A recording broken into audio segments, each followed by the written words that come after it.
તમે અવેરનેસની વાત કરી તો બીજી પણ એક વસ્તુ છે જેની માઇટ બી કોઈ એના વિશે અવેર નથી હોતું, કોઈ ક્વેશ્ચન પણ નથી કરતું, એ છે CSSD department of any hospital, કે ભાઈ આજે મારું જે પણ સાધન સામગ્રીથી ઓપરેશન થવાનું છે એ સ્ટરાઇલ થયેલું છે કે નથી થયેલું, બરોબર, જે પણ ક્લોથ છે પ્રોપરલી સ્ટરાઇલ થયેલા છે કે નથી થયેલા. કદાચ કોઈને અવેરનેસ પણ નહીં હોય કે આની સ્ટરીલાઇઝેશન વાળી પ્રોસેસ હોય, બરોબર, અગર જો પ્રોપરલી ના કરવામાં આવે તો બેક્ટેરિયા આપણી લાઈફમાં, તો એના વિશે થોડું જણાવો, એની અવેરનેસ થોડી આપો. CSSD ડિપાર્ટમેન્ટ એટલે તમે એને બ્રેકઅપ કરો તો સેન્ટ્રલ સ્ટરીલાઇઝેશન ડિપાર્ટમેન્ટ કહેવાય. સ્ટરીલાઇઝેશન એટલે કોઈ પણ માઇક્રો ઓર્ગેનિઝમ જે સરફેસ ઉપર હોય, જેમ કે મારા હાથ ઉપર છે, તમારા આઈપેડ ઉપર છે, એ ઓર્ગેનિઝમ જ્યારે આપણે સર્જરી કરતા હોઈએ ને ત્યારે અવેલેબલ ના હોવો જોઈએ ડેડ સરફેસ ઉપર, એ ક્લીન કરવાની પદ્ધતિ. એડવાન્સ હોસ્પિટલમાં we have designed sterilization department, best sterilization department. I can say, I can bet you it is the best in Gandhinagar, because આપણા જોડે 2 મશીન છે, ઓટોક્લેવ મશીન, ઓકે, એક ETO મશીન છે.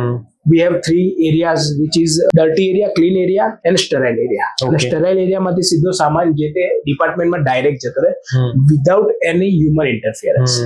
એનો આઉટકમ શું આવે કે દર્દીને ઇન્ફેક્શનનું પ્રમાણ ઓછું થાય, પોસ્ટ સર્જિકલ ઇવન આઈસીયુમાં જે કોઈ પ્રોસિજર કરી હોય એનું ઇન્ફેક્શનનું પ્રમાણ ઓછું થાય, એના કારણે હોસ્પિટલાઇઝેશન સ્ટે ઓછો થાય અને કોસ્ટ બી ઓછું થાય. આ બધી જ કેર આપણે કરતા હોઈએ છીએ.